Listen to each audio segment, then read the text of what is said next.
Yes we are live now. अभी good evening, नमस्कार, राम राम, सत श्री अकाल, अस्सलाम वालेकुम, what you feel connected with. Start करेंगे आज का सेशन। कुछ कीवर्ड्स हैं, टैग वर्ड्स आप इनको कह सकते हो, पॉजिटिव नेगेटिव कह सकते हो, कुछ टर्म्स कह सकते हो जिनके माध्यम से पेपर को समझना थोड़ा सा आसान हो जाता है। हालांकि यही इनके साथ एक कैच ये है कि वो डिस्क्लेमर वाली लाइन के सेम वर्ड नेगेटिवली भी काम में आ सकता है, कई बार ऐसा होता है, तो उस चीज़ को भी हम ध्यान में रख करके चलेंगे कि कैसे कोई वर्ड उल्टा पड़ सकता है, कि रट्टे नहीं लगाने हैं, उसको समझना है ना। और ये कई साल पहले हमने किए थे, अभी हम फिर से कर रहे हैं एक नए रूप में। चलिए स्टार्ट करते हैं, समझते हैं कहानी क्या है। बीच में मैंने इसको इसीलिए अवॉइड किया है, मैंने डिस्कशन करते हुए तो करती रहती हूँ बीच बीच में कि एक्टिव रखना है बच्चे को, ये करना है वो करना है, बट क्योंकि कई बार हम अगर पूरा क्वेश्चन नहीं पढ़ेंगे, सिर्फ टर्म पे जाएंगे तो गड़बड़ होगी। तो सिर्फ टर्म पे नहीं जाना है, क्वेश्चन को पढ़ना है किस संदर्भ में पूछा है। स्टार्ट करते हैं, समझते हैं। आप इनको पॉजिटिव नेगेटिव वर्ड्स भी कह सकते हो। कंपैरेटिवली इजी बना देते हैं अगर आप पढ़ के समझ पा रहे हैं तो ये शब्द आपके, और जो बहुत इंपॉर्टेंट है, बेहद पेडागॉजी में महत्वपूर्ण है, उन्हीं को हम सबसे पहले डिस्कस करेंगे, क्योंकि पेपर में अभी ज़्यादा दिन है नहीं। स्टार्ट करेंगे जैसे जैसे आप लोग जुड़ते जाएं, लाइक शेयर सब्सक्राइब करते जाएं। चलिए खैर, पहले ही क्वेश्चन से शुरू करते हैं या पहले ही टर्म से शुरू करते हैं, एकदम नीटली समझने की कोशिश करेंगे। अप्रोच डेवलप करनी है हमें कि इन टर्म्स को यूज कैसे करेंगे पेपर में। नहीं तो सेम टर्म, जैसे अपॉर्चुनिटी एक वर्ड है, यानी अवसर देना, अवसर देना कैसे नेगेटिव बन सकता है, मैं अभी आपको आगे आने वाले क्वेश्चंस में बताऊंगी। ठीक है, तो समझते हैं कहानी क्या है। यहां पे जो पहला हमने, एक तरफ हमने नेगेटिव वर्ड्स को लिखा हुआ है जो रेड कलर से हैं ऑफकोर्स, और दूसरी तरफ आपका पॉजिटिव वर्ड्स कह लीजिए या जो सकारात्मक माने जाते हैं उनको ग्रीन से। ठीक, ये तो बिल्कुल अंडरस्टूड ही है। तो पहला जो टर्म हम डिस्कस कर रहे हैं वो है स्टैंडर्डाइज्ड या स्टैंडर्डाइजेशन, या फिर इसी को आप यूनिफॉर्म इंस्ट्रक्शन भी आपको लिखा हुआ मिल सकता है ना। तो ये एकदम नेगेटिव है। स्टैंडर्डाइज्ड इंस्ट्रक्शन लिखा हो, स्टैंडर्डाइज्ड असेसमेंट लिखा हो, स्टैंडर्डाइज्ड करिकुलम लिखा हो, यानी मानकीकृत चाहे आकलन हो, मानकीकृत चाहे आपका किसकी हम बात करें, इंस्ट्रक्शन यानी अनुदेशन हो, निर्देशन हो, चाहे पाठ्यचर्या हो। बहुत माइन्यूट केसेस में ऐसा हो सकता है कि स्टैंडर्डाइज्ड असेसमेंट को ठीक माना जाए, बट बहुत रेयर केस है वो, अदरवाइज ये नेगेटिव ही चलेगा। ठीक, तो ये एक बात है, इसको हमको अवॉइड करना है, इसके साथ नहीं जाना है। इसका जस्ट ऑपोजिट है फ्लेक्सिबल या डिफरेंशिएटेड इंस्ट्रक्शन, यानी यूनिफॉर्म इंस्ट्रक्शन नहीं। यूनिफॉर्म कपड़ों में अच्छी लगती है, ये बात मैं आपके साथ बहुत बार डिस्कस कर चुकी हूं कि जब आप स्कूल जाते हैं तो सारे बच्चों की यूनिफॉर्म एक जैसी होती है, वो अच्छी बात है। कौन किस घर से आता है, कोई गरीब है, अमीर है, किस जाति, किस समुदाय, किस भाषा को बोलता है, कोई फर्क नहीं पड़ता, सब एक जैसे हैं। यूनिफॉर्म मतलब सेम है सबके लिए, वो जो यूनिफॉर्म स्कूल की होती है। लेकिन टीचिंग मेथड्स में यूनिफॉर्मिटी होना is not the right thing, कि सबको आप वन साइज फिट्स ऑल नहीं कर सकते, सबको एक डंडे से नहीं हाँक सकते, अलग अलग मेथड्स का इस्तेमाल करना है। कुछ बच्चे होंगे जो मुश्किल लगती होंगी, उनको चीजें थोड़ा स्लो सीखते होंगे, उनके लिए अलग मेथड डिफिकल्टी का, दूसरे बच्चे जो जल्दी सीख जाते हैं उनके लिए अलग। तो डिफरेंशिएटेड होनी चाहिए इंस्ट्रक्शन, ना कि स्टैंडर्ड होनी चाहिए। या फिर स्टैंडर्ड का मतलब भी ये सुनने में अच्छा लगता है कि मानकीकृत, बट स्टैंडर्डाइजेशन में इंडिविजुअल डिफरेंसेस, व्यक्तिगत विविधताएं, कि एक बच्चा है जो धीमे सीखता है, दूसरा बच्चा है जिसका इंटरेस्ट किसी और चीज में है, तीसरा बच्चा कोई और भाषा बोलता है, तो व्यक्तिगत विभिन्नताओं का ध्यान नहीं रखा जाता। जहां भी स्टैंडर्डाइजेशन या यूनिफॉर्मिटी की बात आ जाती है, वहां सबको हम एक ही रूप से देखते हैं, जबकि सारे बच्चे एक जैसे नहीं हो सकते, नहीं तो रोबोट्स हो जाएंगे। ठीक है ना।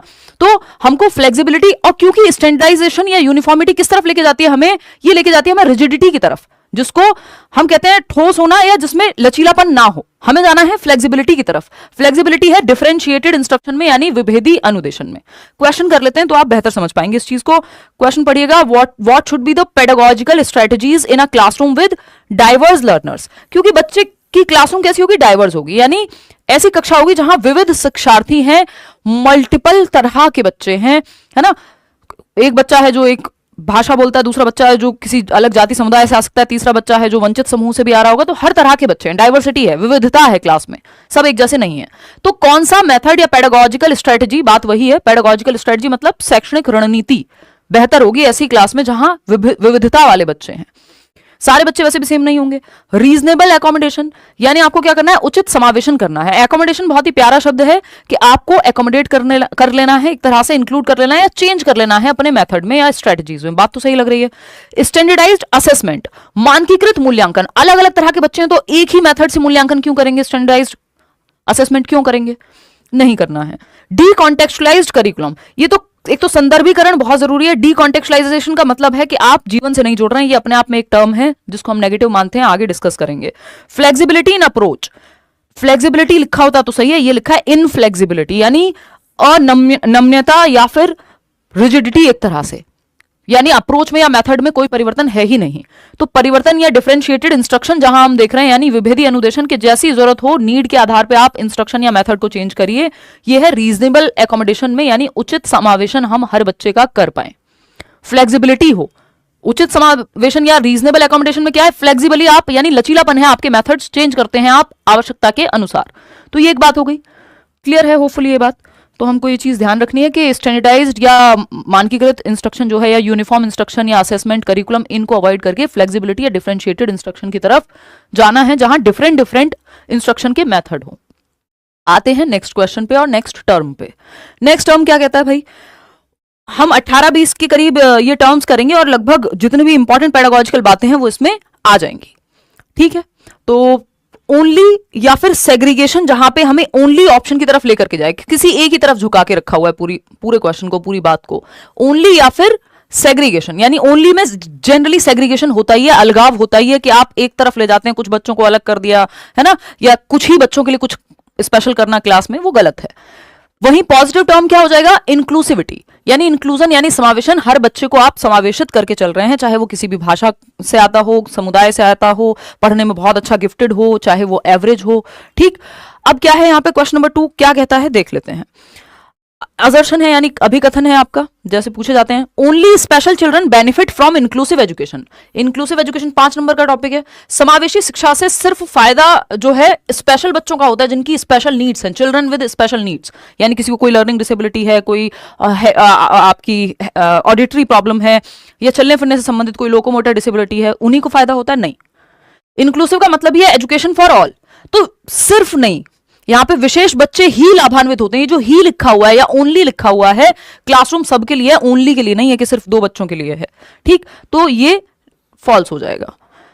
ओनली अपने आप में ही नेगेटिव है। रीजन क्या है, the concept of inclusive education is based on the philosophy of addressing only learners with some impairment. Again same बात कह दी इन्होंने कि जिन बच्चों को कोई भी एक दिव्यांगता है, डिसेबिलिटी है, उन्हीं के लिए है। नहीं, एजुकेशन फॉर ऑल है, इंक्लूसिविटी तो दोनों ही क्या है, नेगेटिव ही है। तो बोथ फॉल्स हो जाएंगे यहाँ पे, simple, both A and R are false.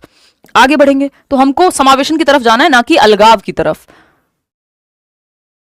इसी से एक और शब्द निकल के आता है, सोशल एक्सक्लूजन, जिसका जस्ट ऑपोजिट होगा इंक्लूजन, जो कि पॉजिटिव है। एक्सक्लूजन या अलग थलग करना, समाज से एक तरह से बहिष्कृत करना या अलग करना।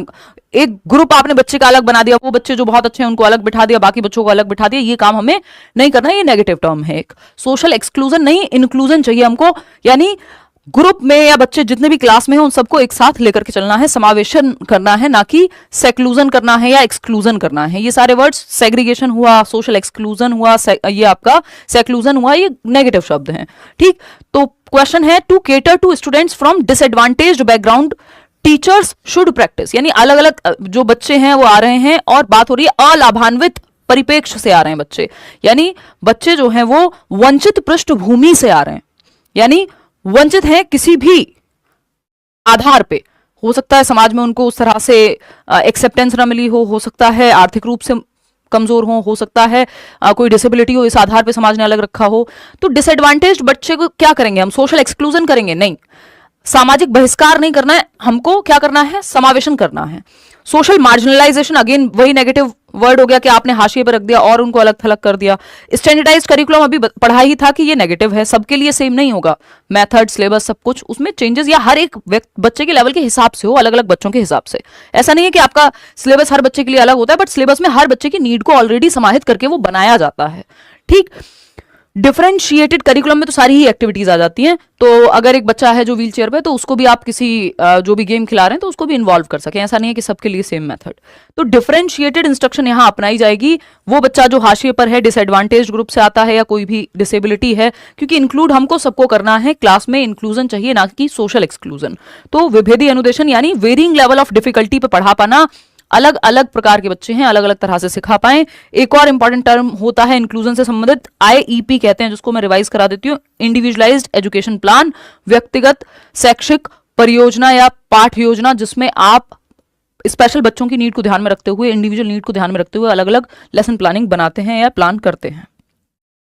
आते हैं आगे, रिजिडिटी, ये तो बहुत ही कॉमन है, जमानों भर से आ ही रहा है कि रिजिड नहीं होना है आपको अपनी अप्रोच में, यानी अनम्य नहीं होना है, ठोस नहीं होना है, जिसमें कोई परिवर्तन संभव ना हो, फ्लेक्सिबल होना है। तो जहां रिजिडिटी लिखा हो उससे दूर भाग जाना है। अप्रोच कैसी रखनी है, लचीलापन रख रहे हैं अप्रोच में, जहां मेथड में जरूरत हो चेंज की, जहां एनवायरमेंट में जरूरत हो चेंज कर देना है ना। फ्लेक्सिबिलिटी होनी चाहिए, एक तरीका काम नहीं कर रहा दूसरा तरीका अपनाएंगे। रिजिडिटी है बस एक ही ढंग है और उसमें भी बदलाव की गुंजाइश ही नहीं है, ठीक है ना, तो वो नहीं होना चाहिए। समझते हैं कहानी क्या है। क्वेश्चन है typical identifying characteristics of creative children include. देखिए क्रिएटिविटी है मतलब कुछ नया करना, और नया करना रिजिडिटी से बिल्कुल दूर है। अगर आप एक ही तरीके पर अटके हैं तो नया कभी नहीं कर पाएंगे, ठीक। तो रचनात्मक बच्चों की विशिष्ट पहचान विशेषताओं में शामिल है।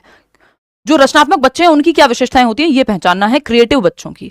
रिजिडिटी होगी आइडियाज में, अगर रिजिड होंगे एक ही तरह से सोचेंगे तो नए आइडियाज आएंगे नहीं, तो ऐसा तो संभव नहीं है। फिर आता है हाई टॉलरेंस फॉर बोर्डम, यानी बोर्डम के लिए उनमें बहुत सहिष्णुता होती है, यानी बोर हो सकते हैं वो, तो फिर कुछ नया सोचेंगे कि नहीं सोचेंगे। कोई कह रहा है वीडियो रुक रहा है, यहां से तो ठीक चल रहा है भाई। फ्लेक्सिबिलिटी इन थॉट, हाँ फ्लेक्सिबिलिटी होगी उनके थॉट में। कन्वर्जेंट थिंकिंग नहीं, कन्वर्जेंट थिंकिंग इंटेलिजेंस से जुड़ी हुई है, लास्ट क्लास में ही हमने डिस्कस किया था, वो जो 100 क्वेश्चन जब किए थे याद कीजिए आप, है ना। हमको ओपन एंडेड थॉट चाहिए, दिशाओं में सोच पाए। फ्लेक्सिबिलिटी जो है एक हाई टॉलरेंस फॉर बोर्डम नहीं, अगर ये बोर होते रहेंगे तो फिर तो कुछ नया प्लान ही नहीं करेंगे। तो विचारों में लचीलापन ज्यादा बेहतर है बाकी ऑप्शंस के मुकाबले। तो रिजिडिटी नहीं, लचीलापन चाहिए, मल्टीपल तरह के सोच, डाइवर्जेंट थिंकिंग, दिशाओं में सोच पाना, open ended thought, out of the box thinking, brainstorming, ये सबसे जुड़ा हुआ है आपका क्रिएटिविटी, रिजिड होने से नहीं। नेक्स्ट है रोट लर्निंग, इससे हमको बचना ही होता है कि एक है रट्टाफिकेशन, तो रटंत विद्या चलंत नहीं, तो ये नेगेटिव है, और दूसरा है अर्थपूर्ण अधिगम, जिसकी बात प्याजे, वाइगॉस्की, ब्रूनर ये सब करते हैं। तो मीनिंगफुल लर्निंग जहां पे है वो पॉजिटिव है। और अगर हम बात करते हैं रोट लर्निंग की, रटंत विद्या की, आपकी रटकर सीखने की, तो वो नेगेटिव है, उससे आपको बच्चे को बचाना है। आपका पूरा करिकुलम जो है वो रटने से बचाने के लिए ही है। वीडियो क्लियर नहीं है मैम, बफरिंग, आज ये शिकायत काफ़ी लोग कर रहे हैं, बट यहाँ से तो चीज़ें ठीक ही हैं भाई, है ना, यहाँ से चीज़ें एकदम ठीक हैं। तो आप लोग अपने वाला इंटरनेट चेक कर लें। चलिए, तो अगर हम देखें रोट लर्निंग, रट के सीखना नहीं, मीनिंगफुल लर्निंग यस, अर्थपूर्ण अधिगम। मीनिंगफुल लर्निंग कब होगी, जब आपने रियल लाइफ से जोड़ दिया, बच्चे के वास्तविक जीवन से जोड़ दिया। तो रियल लाइफ से जोड़ दीजिए, वास्तविक जीवन से जोड़ दीजिए, तो अधिगम अच्छा हो जाएगा। Meaningful learning involves what, provisions of reward and punishment. Reward और पनिशमेंट आपके पूरे सिलेबस में सीटेट के अपने आप में ही नेगेटिव वर्ड्स हैं। आपको रिवॉर्ड और पनिशमेंट यानी दंड और पुरस्कार के लालच या दंड के डर से सिखाना नहीं है, वो एक बहुत अच्छा तरीका नहीं है, उसमें बच्चा रटेगा ही, है ना। सेकेंड ऑप्शन है opportunities to interact with each other, यानी एक दूसरे के साथ बातचीत करने के अवसर देना। अब देखो ये एक अच्छी बात है कि अपॉर्चुनिटी मिल रही है, अवसर देना एक अच्छी बात है, एक दूसरे से बच्चा इंटरेक्ट कर रहा है, बच्चा एक्टिव है, बच्चा एक्टिव है। Reflections on learning how to learn, यानी सीखने के तरीके पर विचार करना कि कैसे सीखा जा सकता है, इस पे बच्चा सोच रहा है, हाँ मीनिंगफुल लर्निंग है, ठीक है ना। फिर आता है आपका opportunities for competition with peers. अब देखो यहाँ अपॉर्चुनिटीज लिखा है और हमें लगता है अवसर देना, तो बहुत अच्छी बात है, लेकिन अगर हमने पूरा नहीं पढ़ा और सिर्फ एक टर्म को रट लिया तो गड़बड़ हो जाएगी। कई क्वेश्चंस में फंस जाता है इंसान, क्योंकि वो पॉजिटिव नेगेटिव को ही रट के गया है, पढ़ के नहीं गया है, प्रॉपर पढ़ना भी है क्वेश्चन को। Opportunities for competition with peers, competitive ethos को बढ़ावा नहीं देना है, प्रतिस्पर्धा को बढ़ावा नहीं देना है कि गला काट प्रतिस्पर्धा है ना, मुझे इससे आगे निकलना है, उससे आगे निकलना है, आपको खुद से आगे निकलना है, या बच्चे को कोऑपरेशन सिखाना है, कंपटीशन नहीं, ठीक। तो एक ये चीज है। Reflections on learning how to learn, तरीके पे विचार करना कि सीखने के क्या तरीके हो सकते हैं, इस पे विचार करना, ये भी पॉजिटिव है। Opportunities to interact with each other, ये भी पॉजिटिव है। हम सेकंड के ऑप्शन के साथ ही जाएंगे, क्योंकि जो थर्ड ऑप्शन है उसमें क्लैरिटी दी नहीं है कि reflections on learning how to learn, तो इसमें मेटाकॉग्निशन की तरफ ये लेके ज्यादा जा रहा है ना, जो कि पॉजिटिव ही होता है, परासंज्ञान जो है आपका रटने की बजाय, लेकिन बेहतर ऑप्शन आपका सेकंड ही है। तो यहां पे यही अपॉर्चुनिटीज पॉजिटिव हो गया, यहीं ये अपॉर्चुनिटी लिखा हुआ था कंपटीशन के साथ तो नेगेटिव हो गया था। तो एक ही वर्ड नेगेटिव और पॉजिटिव दोनों हो सकता है यदि आप पूरा उसको पढ़ के नहीं समझेंगे किस संदर्भ में पूछा है। नेक्स्ट है टीचर सेंटर्ड क्लासरूम, ये एकदम नेगेटिव मानी जाती है कि शिक्षक केंद्रित कक्षा कक्ष, शिक्षक के हिसाब से सब कुछ तय होगा, खराब है। ये क्या होगा, लर्नर सेंटर्ड, यानी चाइल्ड सेंटर्ड भी आप इसको कह सकते हो, प्रोग्रेसिव एजुकेशन से भी जोड़ सकते हो, जहां बच्चे और टीचर दोनों एक्टिव हैं, टीचर फैसिलिटेटर का काम करता है ना, बफरिंग बफरिंग बफरिंग, कोई कह रहा है सही चल रही है। चलो आ जाओ इधर। फर्स्ट जो क्वेश्चन नंबर 6 है वो है learner centred approach is one where textbook is the centre of all learning. देखिए लर्नर सेंटर्ड नहीं कहलाएगी ये कक्षा जहां पाठ्यपुस्तक सेंटर में है। लर्नर होना चाहिए सेंटर में, यानी बच्चा होना चाहिए सेंटर में, चाइल्ड होना चाहिए सेंटर में, ना कि पाठ्यपुस्तक। पाठ्यपुस्तक कई सारे रिसोर्सेज में वन ऑफ द रिसोर्स है, ओनली रिसोर्स नहीं है।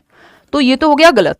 रीजन क्या दिया है, students in middle school learn best when asked to reproduce the text. ये भी अपने आप में नेगेटिव है कि रिप्रोड्यूस करना, पुनरुत्पादन करना, मशीन थोड़ी आपके रट्टा लगा लिया और फिर ऐसे के ऐसे ही उसको पुनरुत्पादित कर दिया, रट के प्रोड्यूस कर दिया, नहीं। चलिए, तो both A and R are true, नहीं, दोनों ही गलत हैं, both A and R false. चलिए, तो इसमें हमें एक चीज का ध्यान रखना है कि टीचर सेंटर्ड नहीं, हमको चाहिए लर्नर सेंटर्ड, ना कि टेक्स्ट बुक या टीचर सेंटर्ड, जिसको हम चाइल्ड सेंटर्ड भी कह सकते हैं। स्टिमुलस रिस्पांस जहां आपको दिख जाए ये तो नेगेटिव ही है, इसको डिस्करेज करना लिखा हो कि हतोत्साहित करो इसके प्रयोग को, तब ये सही हो सकता है। देख रहे हो, एक वर्ड जो है मीनिंग चेंज कर देगा कि डिस्करेज स्टिमुलस रिस्पांस, तो बात सही है। लेकिन नॉर्मली जहां स्टिमुलस रिस्पांस दिख जाए, उद्दीपक और अनुक्रिया जिसको हम कहते हैं, उद्दीपक प्रतिक्रिया दिख जाए, तो वो गलत है। इसमें रेक्टिफिकेशन, रोट लर्निंग होती है स्टिमुलस रिस्पांस से, इसीलिए इसको नेगेटिव मानते हैं हम। को कंस्ट्रक्शन जहां है, इसका ऑपोजिट है को कंस्ट्रक्शन, यानी साथ में मिलकर के ज्ञान की रचना कर रहे हैं बच्चे, कंस्ट्रक्ट कर रहे हैं नॉलेज को, जैसे एक बिल्डिंग को कंस्ट्रक्ट करते हैं वैसे वो ज्ञान को रचित कर रहे हैं, मतलब रचना कर रहे हैं ज्ञान की। क्वेश्चन नंबर 7 देखिएगा, in a socio constructivist classroom learning is what. देखिए सोशियो कंस्ट्रक्टिविस्ट यानी सामाजिक रचनावादी, जहां बच्चे को कंस्ट्रक्ट कर रहे होंगे, को का मतलब है एक दूसरे के साथ मिलकर ज्ञान की रचना कर रहे हैं, ग्रुप में सीख रहे हैं। तो बात तो सही है, वाइगॉस्की यही कहते हैं, ज्ञान की रचना करना। और कंस्ट्रक्टिविज्म कहता है कि टीचर क्या है, फैसिलिटेटर है, बच्चा भी एक्टिव रहेगा। तो permanent measurable change in behaviour, ये तो व्यवहारवाद कहता है। Is a process of co construction, हाँ ये बात पॉजिटिव है।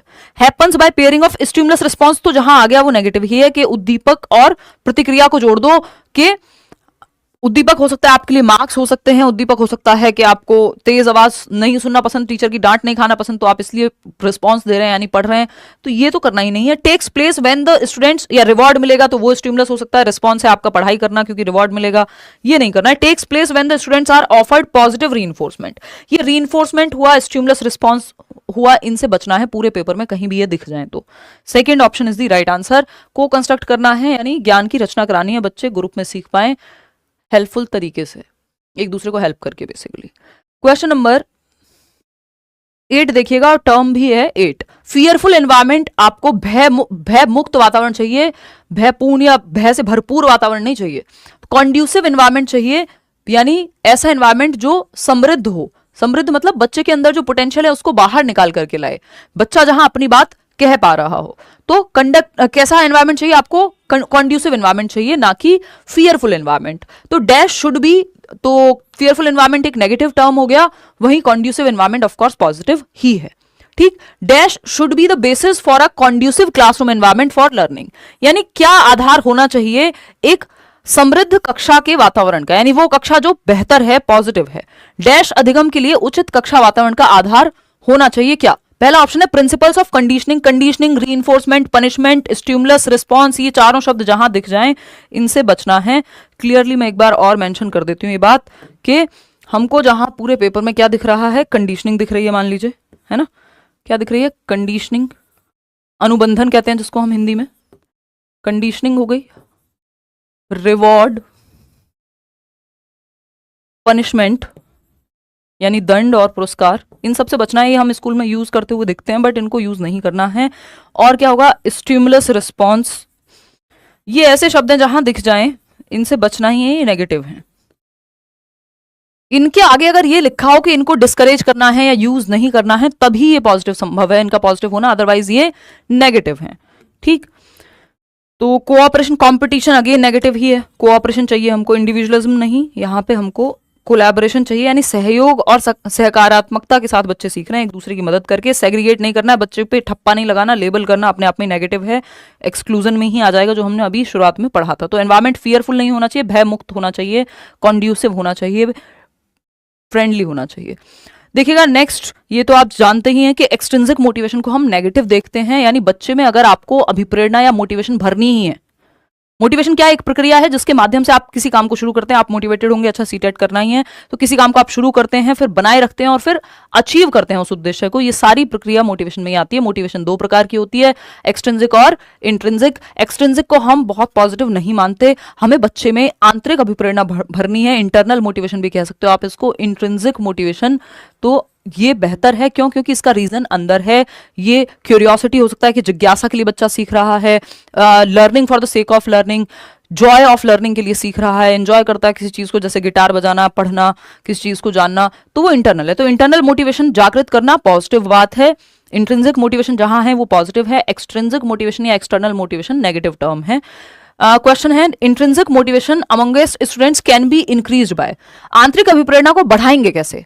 पहला ऑप्शन है ऑफरिंग मटेरियलिस्टिक रिवॉर्ड। देखिए, रिवॉर्ड अभी हमने डिस्कस किया था, नेगेटिव वर्ड है।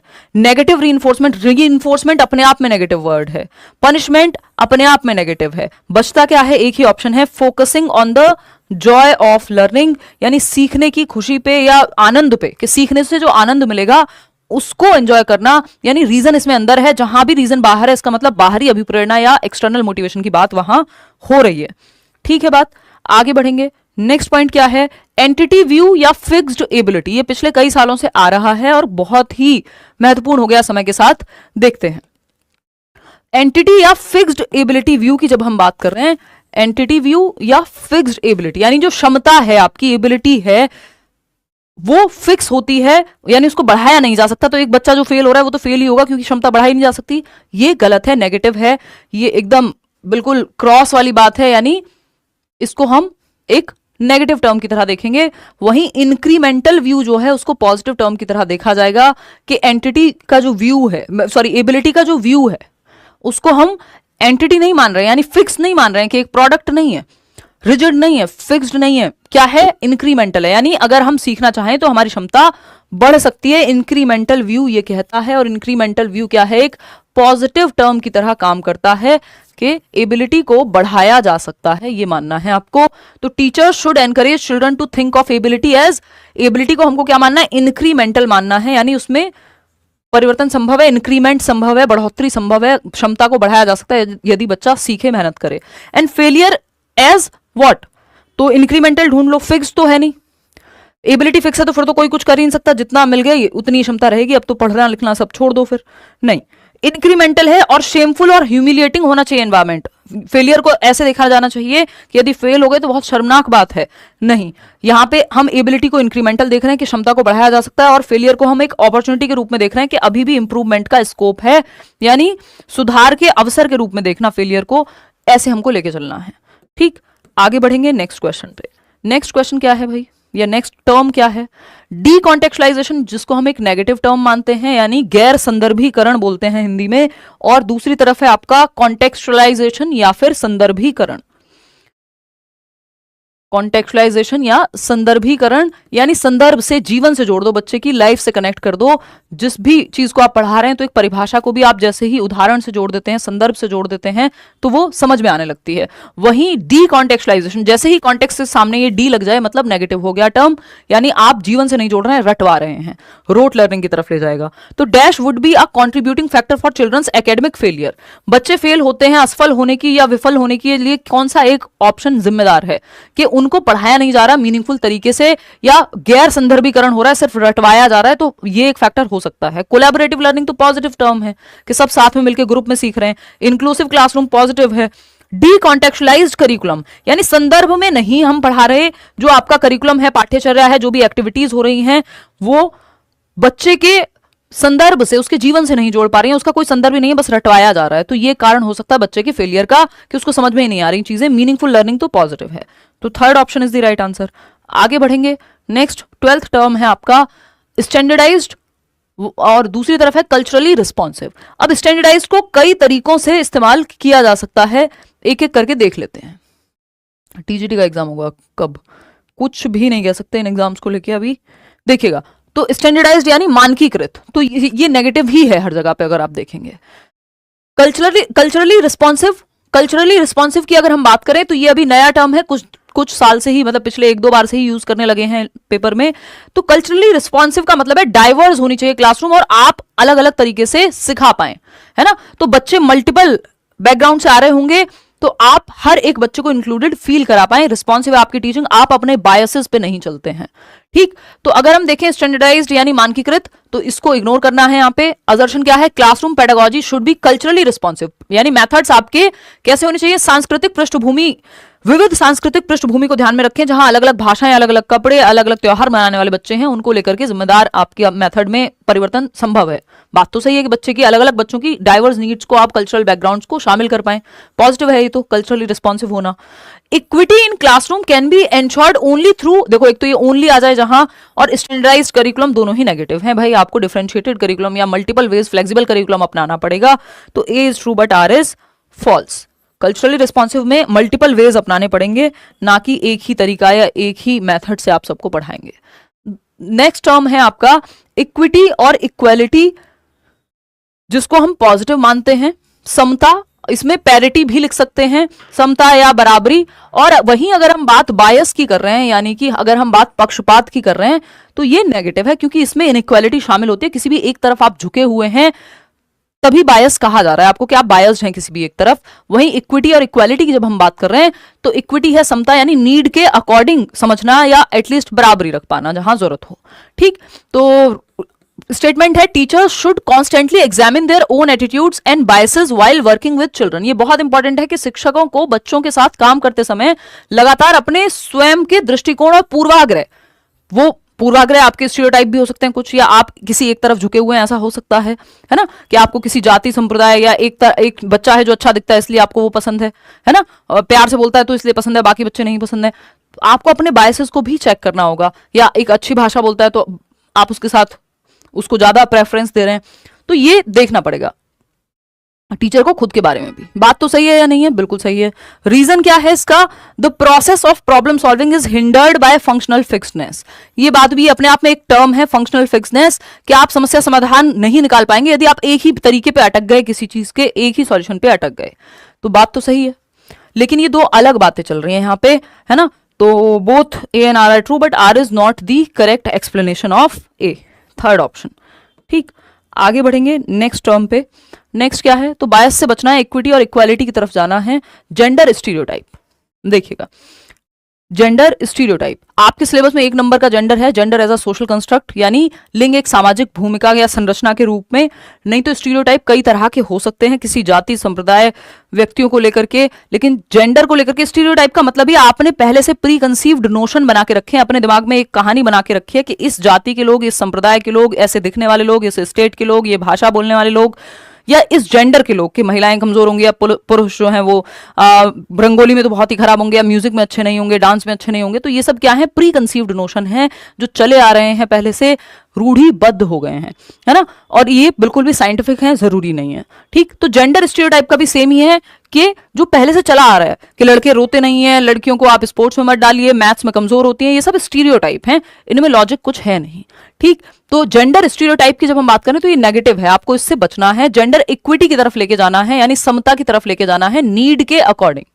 नीड के अकॉर्डिंग आपको बच्चों को डील करना है, ना कि जेंडर के अकॉर्डिंग। और यहाँ पे इक्वालिटी यानी आपको अवसर समान देने हैं, जहां जरूरत पड़े आप बढ़ावा दे सकते हैं किसी एक जेंडर को, वो इक्विटी है, यानी नीड के अनुसार। कि जैसे रिजर्वेशन हम गवर्नमेंट जॉब में बिहार में अगर लड़कियों को मिल रहा है तो वो इक्विटी है ना। अगर दिल्ली गवर्नमेंट, अब तो मुझे पता नहीं क्या चल रहा है, बट जब इन्होंने बस में फ्री किया था या मेट्रो में फ्री किया ट्रेन का टिकट फीमेल्स के लिए, तो वो भी इक्विटी से आता है कहीं ना कहीं, ठीक। या मेट्रो में, जो दिल्ली मेट्रो है, वहां एक जो पहला डब्बा है आपका वो आरक्षित है महिलाओं के लिए, यदि यानी रिजर्व्ड है, तो वो भी इक्विटी पे आधारित है, नीड पे आधारित है, क्योंकि उनके साथ छेड़छाड़ और बहुत सारे मामले होते हैं, और भी बायोलॉजिकल चीजें भी हैं। तो सेक्स क्या है, एक बायोलॉजिकल कंस्ट्रक्ट है, वहीं जेंडर एक सोशल कंस्ट्रक्ट है, ये हम जानते हैं, ठीक। तो preconceived generalisations about behaviour of various gender are called, यानी विभिन्न जेंडर के व्यवहार के बारे में पूर्व कल्पित सामान्यकरण, कि अच्छा लड़कियों की तरह रो रहे हो, अगर रो रहे हो तो लड़कियों की तरह क्या, रो तो कोई भी सकता है, लेकिन ये हमने क्या बना दिया, पूर्व कल्पित सामान्यकरण बना दिया कि लड़कियां ही रोती हैं। तो अगर कहीं पे भी प्री कंसीव्ड जनरलाइजेशन है तो वो स्टीरियोटाइप कहलाएगा, जो चला आ रहा है पहले से, उसमें कोई लॉजिक नहीं है सच, ठीक। ये एक बात क्लियर हो गई। डिस्क्रिमिनेशन से भी बचना है। जेंडर आइडेंटिटी आप खुद को कैसे देखते हैं, टाइपिंग है, जब जो समाज आपसे एक्सपेक्ट करता है आप अगर वैसे ही रहते हैं, वैसा ही व्यवहार करते हैं, तो आप जेंडर टाइपिंग शो कर रहे हैं। ठीक। बायसनेस, आप किसी भी तरफ झुके हो सकते हैं, लेकिन स्टीरियोटाइप वो है जो चला आ रहा है, प्री कंसीव्ड नोशन, पहले से धारणाएं बनी हुई हैं जो। नेक्स्ट आपका टर्म है नेग्लेक्ट ऑफ प्रायर नॉलेज। ये बहुत इंपॉर्टेंट है, बहुत पूछा जा रहा है कि आप जो प्रीवियस नॉलेज है बच्चे की, ओल्ड नॉलेज है जिसको हम पूर्व ज्ञान कहते हैं, जो अपने घर से वो लेके आता है, उसको नेग्लेक्ट यदि कर देंगे तो ये बहुत ही नेगेटिव बात हो जाएगी, अपने आप में नेगेटिव टर्म है। वहीं अगर आप बिल्ड ऑन करते हैं प्रायर नॉलेज पे या ओल्ड नॉलेज पे, बिल्ड ऑन बोले तो आप प्रीवियस नॉलेज को, पूर्व ज्ञान को बच्चे के एक नींव की तरह इस्तेमाल कर रहे हैं कुछ नया सिखाने में, तो वो पॉजिटिव है। तो बिल्ड ऑन करना है आपको, जो नींव है उसके ऊपर इमारत बनानी है, ना कि ऐसा करना है कि नींव है ही नहीं या नींव को ध्यान में ही नहीं रखना है और फिर आप इमारत बनाने का सोच रहे हैं। नेग्लेक्ट नहीं करेंगे जो प्रीवियस नॉलेज बच्चा अपना पूर्व ज्ञान जो भी वो घर से लेके आता है, क्योंकि बच्चा कोई खाली बर्तन नहीं है, ब्लैंक स्लेट नहीं है। ठीक। अगर हम देखें, learners feel engaged and actively involve in process of learning when, यानी शिक्षार्थी अधिगम प्रक्रिया में व्यस्त और सक्रिय रूप से शामिल कब होते हैं? When their prior knowledge is discarded and neglected. यही तो नेगेटिव है कि आप प्रायर नॉलेज या पूर्व ज्ञान को बच्चे के डिस्कार्ड कर दे रहे हैं, विंडो से बाहर ही फेंक दे रहे हैं कि इसका कोई काम नहीं है, या नेग्लेक्ट कर दे रहे हैं, पृथक कर दे रहे हैं कि अच्छा जो भी तुम पहले से आता है तुम्हें वो किसी काम का नहीं है, उसको इग्नोर करो, कुछ नया ही बात कर रहे हैं। जबकि बच्चे के पूर्व ज्ञान को, चाहे वो उसकी भाषा हो, चाहे जो भी वो जिस भी बैकग्राउंड से आ रहा हो, वो सब कुछ ना कुछ तो वो सीख के ही आया है, क्योंकि 6 साल में यदि पहली कक्षा में भी आया है तो वो एक्सपीरियंसेस तो लेके आया होगा। तो आपको उस पर बिल्ड ऑन करना है, ना कि नेग्लेक्ट करना है। ठीक है ना बात। और नेक्स्ट है, दिव्या रो रही हैं, कह रही हैं खान सर, मैं वो न्यूज़ देख नहीं पाई हूँ, बट ये बड़ी दुर्भाग्यपूर्ण बात है कि मतलब खान सर के अरेस्ट को लेके, मैंने वैसे हेडलाइन देखी है बट मैं प्रॉपर नहीं देख पाई हूँ। देखो नेक्स्ट है activities are related to their context, यानी गतिविधियां उनके संदर्भ से संबंधित होती हैं, क्योंकि क्लास थी अभी।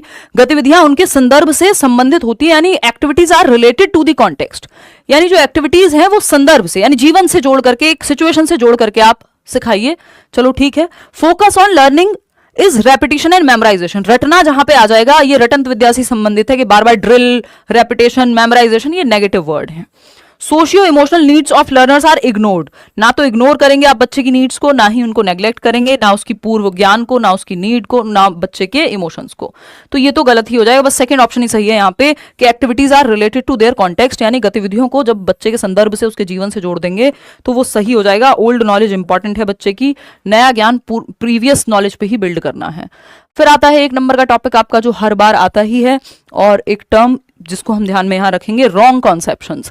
बच्चे के अवधारणाओं को, कॉन्सेप्ट से बना है कॉन्सेप्शंस, तो जो कॉन्सेप्ट्स हैं बच्चे के, उनको रॉन्ग ना कह के, कई बार होता है कि वो जिसको हम कहते हैं कि ऑल्टरनेटिव कॉन्सेप्शंस की अगर हम बात कर रहे हैं, ऑल्टरनेटिव कहते हैं या नाइव कॉन्सेप्शन कहते हैं, हम रॉन्ग कॉन्सेप्शन नहीं कहते हैं। रॉन्ग का मतलब है कि बच्चे ने गलत अवधारणाएं बना ली, जबकि बच्चे ने अपने अनुभव के आधार पे, सहज रूप से, इंट्यूशन के बेस पे क्या बनाए हैं, अपने कुछ कॉन्सेप्ट बनाए कि उसको लगता है पानी का रंग तो हरा होता है क्योंकि उसने तालाब में तो पानी हरे रंग का देखा था। लेकिन साइंटिफिकली ये बात सही नहीं है तो ये रॉन्ग, लेकिन इसको रॉन्ग कहते नहीं है हम, क्योंकि बच्चे ने अपने अनुभव के आधार पर बनाया है। तो हम इसको नाइव कॉन्सेप्शन कहते हैं या ऑल्टरनेटिव कॉन्सेप्शन कहते हैं कि ये ऑल्टरनेट तरीका है सोचने का, ये एक दूसरा तरीका है, जैसे वो अपने अनुभव के आधार पर देखता है। जैसे वो क्वेश्चन आता है कि एक बच्चा है, उसको लगता है कि जो दूध है वो मदर डेयरी से या मिल्क बूथ से आता है, क्योंकि उसके अनुभव पर आधारित है। ये बात साइंटिफिकली ऑफकोर्स ट्रू नहीं है, लॉजिकली ट्रू नहीं है, बट वो उसको उसके अनुभव के आधार पर। तो ऑल्टरनेटिव कॉन्सेप्शंस या मिसकॉन्सेप्शंस या नाइव कॉन्सेप्शंस कहते हैं इनको, ना कि रॉन्ग कॉन्सेप्शन कहते हैं, है ना। तो रॉन्ग कॉन्सेप्शन कहना अपने आप में एक नेगेटिव टर्म है। नाइव कॉन्सेप्शन यानी उसके अनुभव पे, अभी उसको उतना ही अनुभव है, उस हिसाब से उसने बताया है। मिसकॉन्सेप्शन कह सकते हो, है ना, कि ये जो है अभी अवधारणाएं जो है वो लॉजिकली या साइंटिफिकली सही नहीं है, या फिर आप ऑल्टरनेटिव कॉन्सेप्शन कह सकते हो। और इनको डिस्कशन के थ्रू ठीक कराया जा सकता है, डिस्कशन, डिबेट, ये सब अच्छा ही होता है। ऑल्टरनेटिव कॉन्सेप्शन यानी वैकल्पिक अवधारणाएं, तो ये ठीक है, बच्चे अपने अनुभव के आधार पर बनाता है, इनको रॉन्ग ना कह के इनको डिस्कशन करा करके हम ठीक करा देते हैं, इसमें कोई बात नहीं है, नेचुरल है, नॉर्मल है। तो असर्शन क्या है, teachers should give lot of opportunities to children for experimentation and discuss examples and non examples.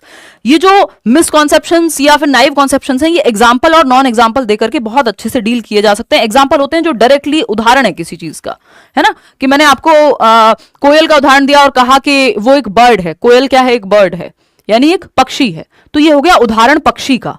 लेकिन जब मैं आपको कह रही हूं कि हेलीकॉप्टर जो है वो एक बर्ड नहीं है, तो ये नॉन एग्जाम्पल हो गया जो क्लियर कर रहा है कि क्या बर्ड नहीं होता। तो नॉन एग्जाम्पल इनडायरेक्टली क्लियर करता है कॉन्सेप्ट को, तो एग्जाम्पल यानी उदाहरण और गैर उदाहरण दोनों ही जरूरी होते हैं अधिगम के लिए। इतनी बात सही है।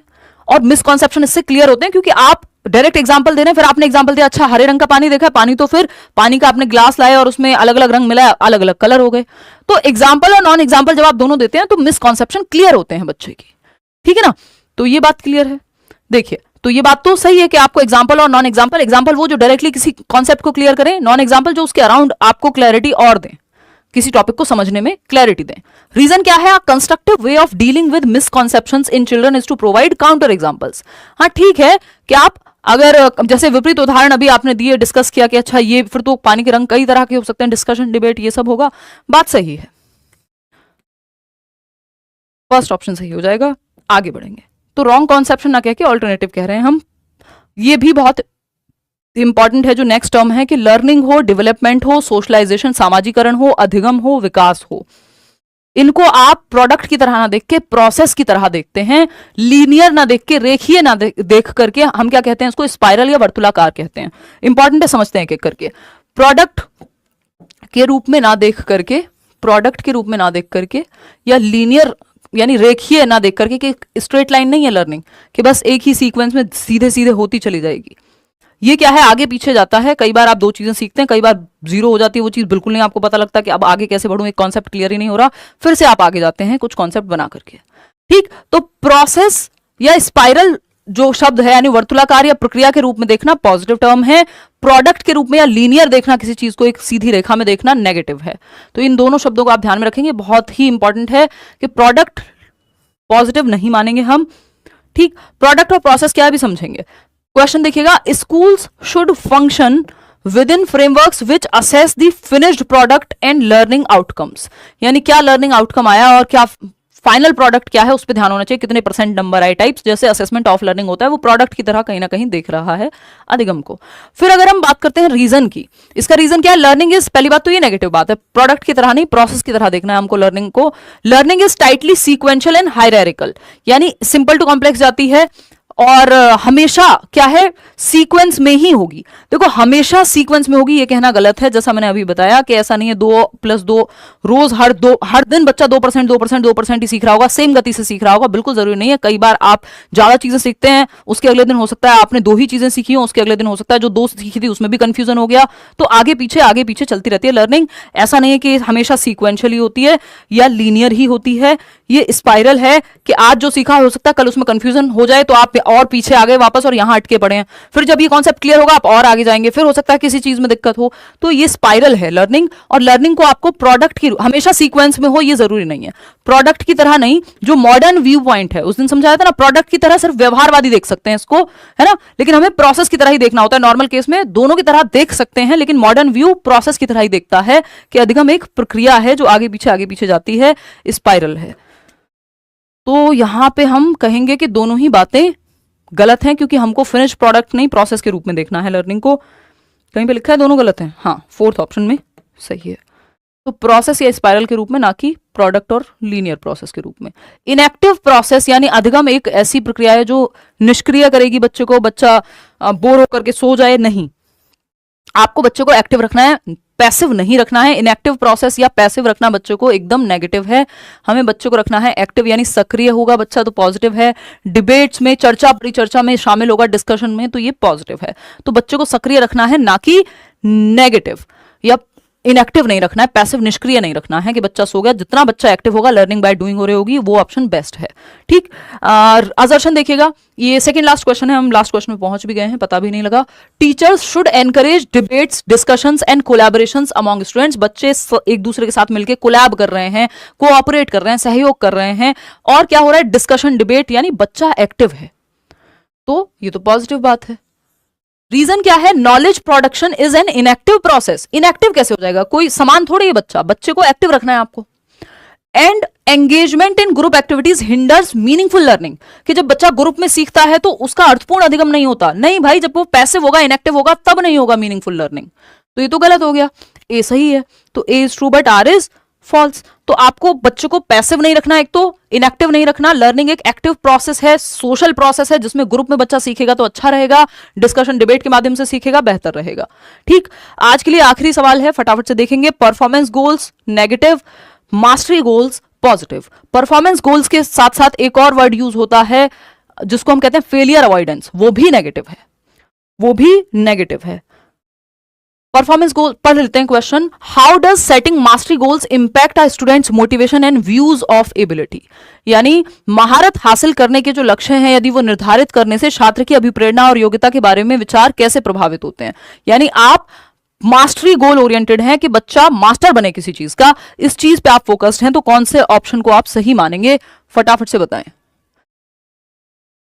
हाँ प्रिया, मतलब मैं कंप्लीट न्यूज़ नहीं देखी, ये मुझे पता है कि हाँ बीपीएससी को लेकर धरना चल रहा था और उसमें खान सर जो है गिरफ्तार हो गए, जो कि मतलब दुख की बात है। बट मैं प्रॉपर न्यूज़ नहीं देख पाई, मैं क्लास की तैयारी में लगी हुई थी, उस समय क्लास ही लेने आ रही थी, और बीपीएससी के नॉर्मलाइजेशन इशू के चक्कर में इसमें मैं डिटेल में भी देखूंगी और क्या है वो एक बार देखेंगे। दुखद तो है ये चीज़, देखिएगा।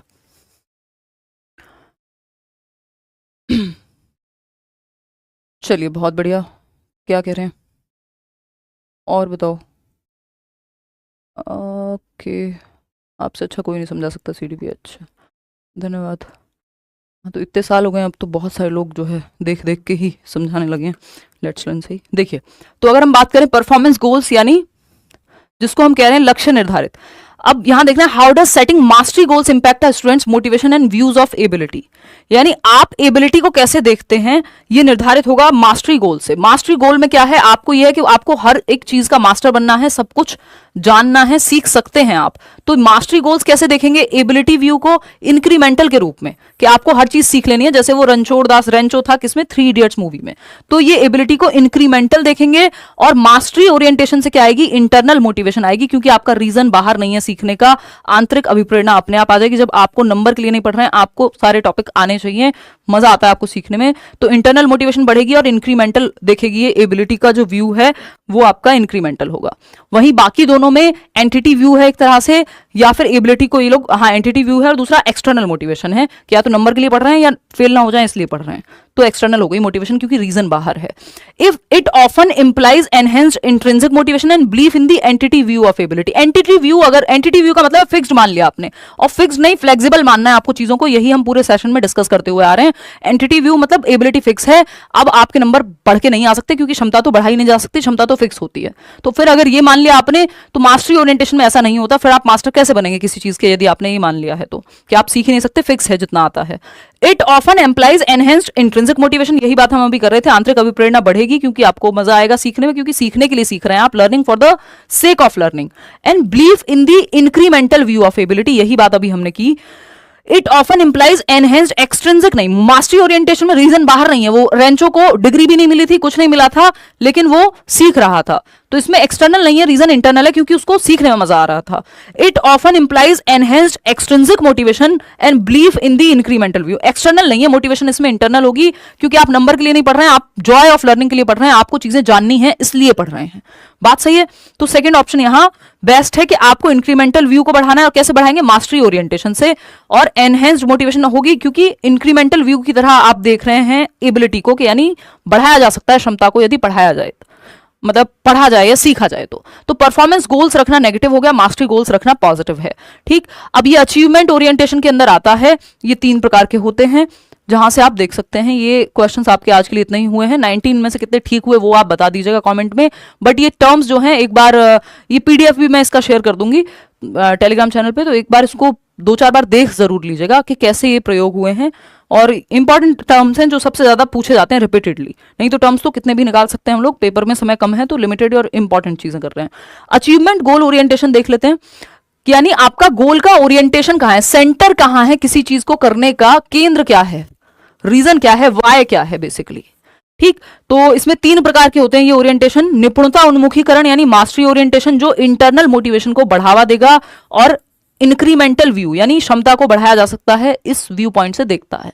ठीक, मास्टरी ओरिएंटेशन, रेंचो का एग्जांपल ये बहुत बार दे चुकी हूं मैं, 3 इडियट मूवी से उठा लीजिए आप, इसमें क्या है, मास्टर बनना था, सब कुछ वो एक्सेलेंस के पीछे भागो, सक्सेस अपने आप पीछे आएगी टाइप्स। तो मास्टरी ओरिएंटेशन में रीजन बाहर नहीं है, इंटरनल मोटिवेशन है। फेलियर अवॉइडेंस में ये राजू रस्तोगी था, रोता रहता था बेचारा, बहुत दुखी था कि बस फेल ना हो जाऊं किसी तरह से, 90 नंबर आ जाएं सीटेट में, मतलब राजू के नहीं आपके। परफॉर्मेंस अप्रोच है, ये चतुर जो था, जो चमत्कार को बलात्कार और पता नहीं क्या क्या बोल रहा था, मतलब रट्टाफिकेशन, बिल्कुल रोट लर्निंग पे आधारित था। तो इसको बस फर्स्ट आना है, कुछ भी करके नंबर आ जाए, ये भी एक नेगेटिव तरीका है, इसीलिए इसको हम नेगेटिव टर्म कह रहे हैं। फेलियर अवॉइडेंस भी नेगेटिव ही है कि आप फेलियर से बचने के लिए, यानी रीजन बाहर है, एक्सटर्नल मोटिवेशन है इन दोनों ही केसेस में, कि फेलियर का डर है कि डांट पड़ेगी, शादी हो जाएगी, इसलिए आप पढ़ रहे हैं। कई लोगों के लिए चीजें भी काम करती हैं, बट अगर हम बात करें परफॉर्मेंस अप्रोच की, तो रट के आए कैसे भी आए नंबर आने चाहिए, ये परफॉर्मेंस अप्रोच है। यहाँ पे एक्सटर्नल बाहरी अभिप्रेरणा काम करती है, और यहां अगर हम बात करें मास्टरी ओरिएंटेशन की, तो यहां इंटरनल मोटिवेशन काम करती है और इंक्रीमेंटल व्यू काम करता है कि आपकी क्षमता बढ़ सकती है। तो आंसर देख लो, या कुछ तो कह रहा है कोई, हो सकता है, 1 मिनट देखते हैं। Okay, teachers should encourage debates, discussions and collaborations among students, बात सही है, पॉजिटिव बात है ना, कि इनएक्टिव नहीं है। लर्निंग क्या है, एक्टिव प्रक्रिया है। लर्निंग क्या है, एक एक्टिव प्रक्रिया है, ये बात तो सही है, पॉजिटिव है ये बात, क्या है, पॉजिटिव है। रीजन क्या है, knowledge production is an inactive process, नहीं, नॉलेज प्रोडक्शन एक्टिव प्रोसेस है, ग्रुप में सीखना प्रॉब्लम नहीं बनेगा। तो A is true but R is false, हो सकता है मैंने ये फ्लो में गलत, मतलब कुछ और आंसर लगा दिया हो, तो ए तो सही है बट आर सही नहीं है, इसमें करेक्ट कर लेना। ठीक, चलिए आज के लिए इतना ही, thank you so much, bye bye, Tata.